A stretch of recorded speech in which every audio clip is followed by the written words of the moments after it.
I started out with a license deal with Debenhams, and I just saw the numbers. Every single week I saw the sales figures, and I thought, "Are you serious? This is quite major." And I started to do my own research, started to find out what kind of margins I could be working with, and I already knew the numbers. So I thought, I'm going to do this. I could do this. And so after 3 years of educating myself as much as possible without actually starting the business, I decided, okay, let's put in, a couple £100,000 and let's open the doors. And that's what I did.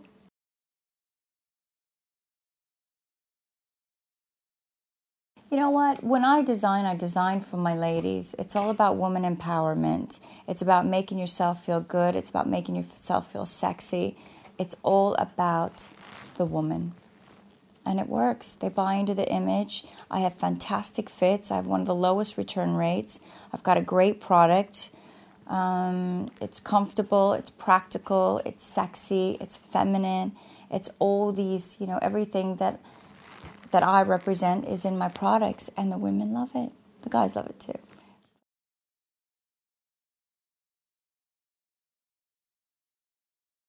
One thing I thought, oh gosh, I have this kind of money available, again from my modeling days. I'll just put it in. I could open the doors. Little did I know that it keeps your company still costs money. You don't just put in a certain amount and then you think, oh, I'll start making money right away. It doesn't work like that. It takes probably 2 to 3 years to really start making money. So you need to allocate, you need to understand cash flow. You need to really, you need to watch it. And especially, I made a few mistakes where I didn't do my fits myself. And I had some really bad fits, and they recalled the whole collection.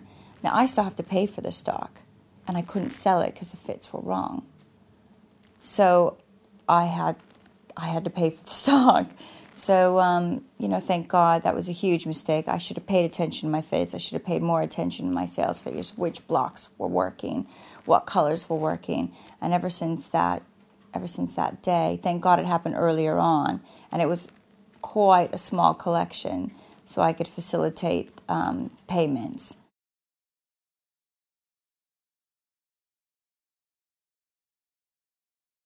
With any business, you have to have cash flow. You have to know what's coming in and going out. I know what's coming in and going out for the next 8 months.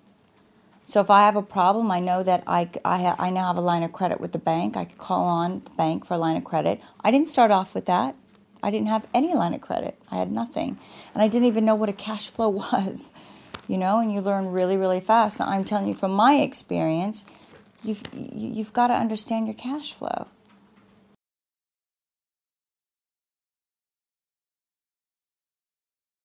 I thought, oh gosh, I could get this person, and maybe they're not as expensive and not as experienced, and I'll take them on board. Disaster.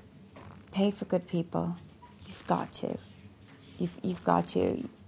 And that's, I almost lost my business because I kind of tried to shortchange, go a bit cheaper, and they didn't know what the hell they were doing, and I certainly didn't exactly know at that time because I was just starting out.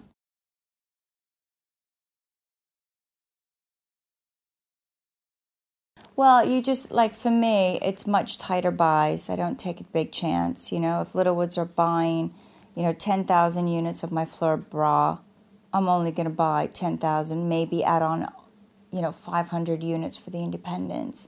I have really, really tight buys now. Just very, very conservative with my money input and output, negotiating much harder on my cost prices, especially, and this is another thing. For me, I paid attention what's happening over in China and Hong Kong. Well, I could tell you what's happening because I need to understand this so I can negotiate down and how much can I really push it. And especially right now with the exchange rate, I buy my products in dollars and I get paid in sterling. I'm getting crucified. So I have to do this.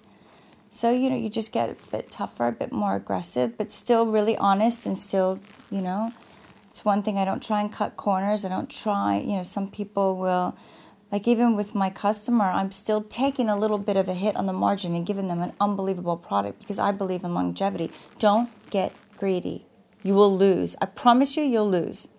Don't think, oh, this is so cool. I can make this kind of margin. I'll just up the price a little bit more. Don't get greedy. You'll lose your business. You want to create a loyal customer that comes back again and again. And they're smart these days, these customers. They want more for their money. So you got to give it to them.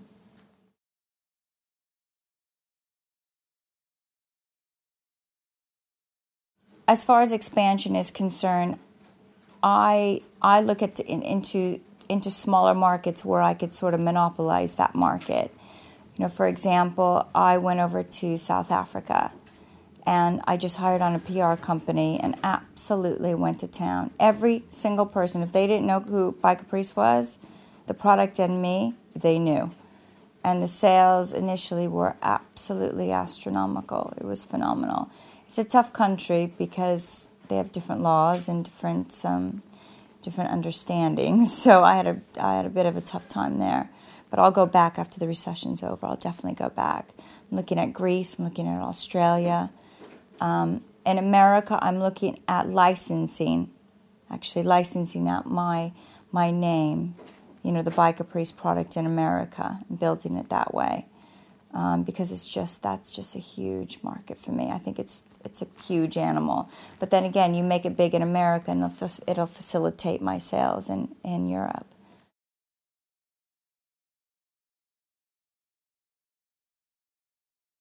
Well, the only way I'm really blessed actually with the whole celebrity phenomena and what's happened to me in this country, because I couldn't have started my business without it. Basically, because with marketing you create awareness, and that ultimately creates the sales, you know? And so that it's helped me tremendously. I mean, I have done free publicity, you know, hundreds of thousands of pounds of publicity for nothing because of my name. So that's fantastic. Where it's hindered me is credibility, stereotyping. You know, I'm still, even at 3 years, and even after creating, you know, a multi-million-pound business, I still get the lingerie model.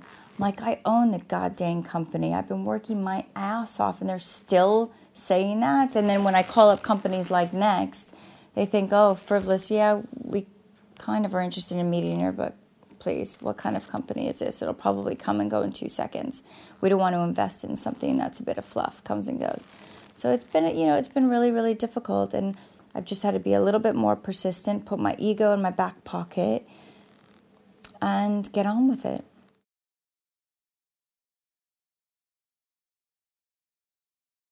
You just have to be responsible for your own actions.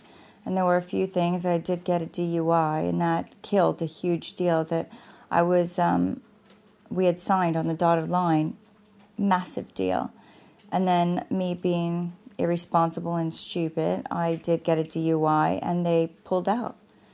He said this isn't the right representation, and rightly so.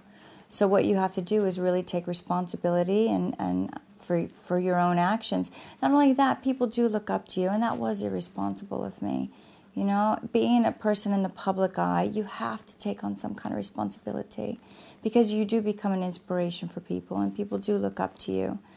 And that was a really hard lesson. I'm not perfect. I'm human, you know, and I learned my lesson, and I'll never, ever, ever do something like that again. And I really take my responsibilities serious now.